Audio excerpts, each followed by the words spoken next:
Лили имела только одну мечту — танцевать. Но в мире атласных туфель и сверкающих пачек дочь уборщицы с изношенными туфлями не вписывалась. Когда Виктория, звезда Академии, вызвала ее на сцену, это было не для того, чтобы ее поздравить, а чтобы унизить.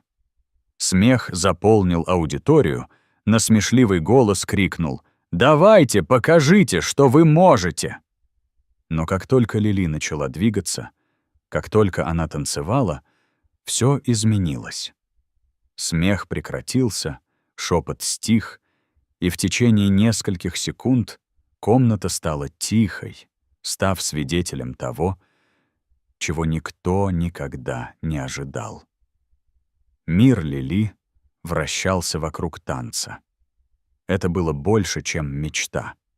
Это была ее убежище, ее страсть, ритм ее души. Но такие мечты не сбывались для девушек вроде нее. Ее мать была уборщицей в Академии Уэствуд, школе для богатых, где уроки балета были роскошью, недоступной для Лили. Каждый день после школы Лили помогала своей матери убирать классы и коридоры. Она никогда не жаловалась. Это был их способ выжить. Никто не замечал ее, никто с ней не разговаривал. Она была просто дочерью-уборщицей.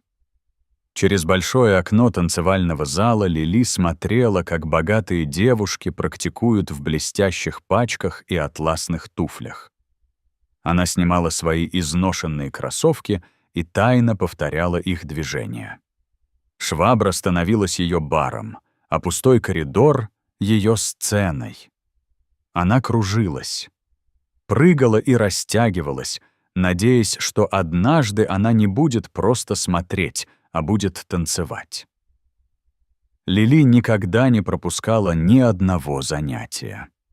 Не как ученица, а как молчаливый наблюдатель. Она пряталась за шкафом уборщицы, выглядывая в окно.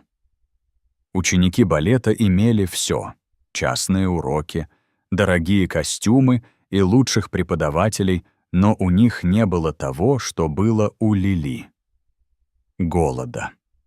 Каждый вечер после того, как Академия пустела, Лили входила в студию. Зеркала отражали девушку в рваной одежде, ее волосы были завязаны в беспорядочный хвост. Ей было все равно. Она практиковалась неустанно, обучая себя движениям, которые она запомнила, просто наблюдая. Однажды днем элитные ученики репетировали для большого талант-шоу. Лили стояла у окна, покачиваясь в такт их рутине, потерянная в музыке. Она не заметила, что кто-то смотрит на нее. «Эй, посмотрите, кто думает, что может танцевать», — пронзил воздух резкий голос. Лили замерла. Да, это была Виктория Хейс, лучшая танцовщица школы, которую все боялись и восхищались. Другие девушки повернулись с насмешками, повторяя выражение Виктории. «Почему бы нам не позволить дочери-уборщицу танцевать?» — сказала Виктория с жестокой улыбкой. Смех заполнил комнату. «Да, покажите нам, что вы можете», — дразнила одна из девушек. Сердце Лили билось, это была ловушка. Они не верили в нее, они хотели унизить ее. Но Лили годами готовилась к этому моменту, она сделала глубокий вдох и шагнула на деревянный пол. Музыка началась. Мягкая, медленная мелодия. Лили отключила смех и позволила своему телу двигаться. Она начала с простого пиля. Ее осанка была прямой и грациозной, а затем прыгнула в норбеску, вытянув руки и ноги в идеальной форме. Смех стих, девушки смотрели с открытыми ртами. Лили двигалась с уверенностью, как будто она тренировалась всю жизнь. Красота ее танца удивила всех, даже смех Виктории исчез. «Мадам Руссо», преподаватель балета, наклонилась вперед. Она отвергала Лили 1000 раз раньше, но теперь была очарована. «Кто вас научил этому?» — спросила она. «Никто», — ответила Лили, задыхаясь. «Я сама». Гасп наполнил комнату. Кто-то прошептал «невозможно».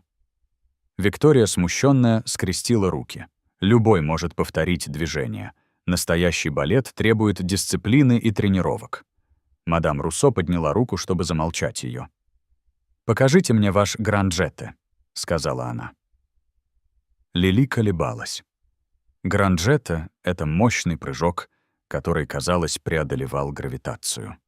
Но она не боялась. Она практиковала этот шаг много раз одна в темноте. Она сделала разбег и прыгнула. На мгновение она парила невесомо и свободно, прежде чем приземлиться гладко. Это было идеально. Тишина наполнила комнату, а затем раздался один аплодисмент, за которым последовал другой. Вся комната аплодировала. Лили стояла там, задыхаясь, ошеломленная. Впервые люди видели ее не как дочь уборщицы, а как танцовщицу. Мадам Руссо повернулась к директору. «Она должна быть в шоу», — сказала она твердо. Директор колебался, но она не студентка. «Она заслуживает быть замеченной», — настаивала мадам Руссо. Впервые в своей жизни Лили почувствовала, что ее видит. На следующее утро она вошла в студию не как уборщица, а как танцовщица. Некоторые студенты восхищались ею, другие шептались за ее спиной. «Виктория, конечно, не закончила с ней», — сказали они. «Ты просто повезло», — насмехалась Виктория, загоняя Лили в угол коридора. «Давайте посмотрим, сможешь ли ты справиться с настоящей конкуренцией». Лили не ответила. Она уже выиграла свою первую битву, но настоящая борьба только началась. Позже того вечера мадам Руссо вызвала Лили в свой кабинет. «Ваш талант неоспорим», — сказала она, «но талант один недостаточно. Вам нужна правильная подготовка». Сердце Лили забилось. «Может ли это быть ее шанс?» — подумала она. «Я буду тренировать вас для шоу», — продолжила мадам Руссо, «но вам придется работать в 2 раза больше, чем остальные». Слезы выступили на глазах Лили. «Я сделаю все, прошептала она. Каждую ночь после своих обязанностей уборщица Лили тренировалась в секрете. Мадам Руссо исправляла ее форму, заставляла ее преодолевать свои пределы и училась техникам, которые она никогда не думала, что освоит. Но Виктория наблюдала. Однажды вечером Лили пришла в студию и обнаружила, что ее балетные туфли пропали. На их месте лежала записка «Оставайся на своем месте. Дочь уборщицы». Сердце Лили упало, но она не позволила страху победить. Она танцевала босиком, чувствуя холодный пол под ногами. Ничто не могло остановить ее. В день перед шоу произошла катастрофа. Во время репетиции Виктория случайно столкнулась с Лили, отправив ее на пол. Боль пронзила ее лодыжку. Виктория только улыбнулась сладко. «Ой», — сказала она, — «думаю, ты не будешь танцевать». Мадам Руссо бросилась к Лили. «Можете ли вы встать?» — спросила она, кусая губу. Лили прошла через боль и встала на ноги. «Да», — сказала она. Она отказалась сдаться. Вечер шоу настал. Лили стояла за кулисами, ее сердце билось. Лодыжка болела, но она не отступала. Виктория выступала первой, ослепляя толпу. Зрители громко аплодировали. Затем настала очередь Лили. Она вышла на сцену, сделала глубокий вдох и позволила музыке взять вверх. Несмотря на боль, она двигалась грациозно. Каждый прыжок, каждый поворот рассказывала ее историю, ее борьбу, ее отказ быть незамеченной. Аудитория замерла, очарованная. Когда последняя нота прозвучала, комната наполнилась паузой, а затем раздался взрыв аплодисментов. Люди встали, аплодируя за нее. Мадам Руссо вытирала слезы. Даже директор, который когда-то игнорировал Лили, аплодировал с одобрением. Но самое удивительное было лицо Виктории. Она стояла замерев, не в силах поверить в то, что произошло. За кулисами к Лили подошел мужчина в строгом костюме. «Это было невероятно», — сказал он. «Я Александр Грейсон, директор Нью-Йоркской академии балета». Глаза Лили расширились. «Нью-Йоркская академия балета? Я хочу, чтобы вы тренировались с нами», — сказал он. «Полная стипендия». Слезы потекли по ее лицу, ее мечта, которую она никогда не осмеливалась верить, становилась реальностью. На следующее утро Лили собрала свои немногие вещи, ее мать обняла ее крепко.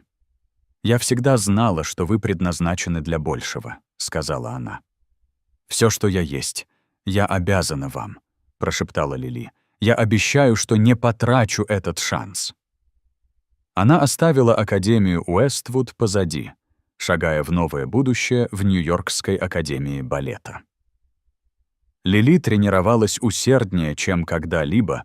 Она больше не была просто дочерью-уборщицей. Она была танцовщицей, артисткой, восходящей звездой. И это было только начало ее пути к величию. Если вам понравилась эта история, пожалуйста, поставьте лайк и не забудьте подписаться на еще больше трогательных историй.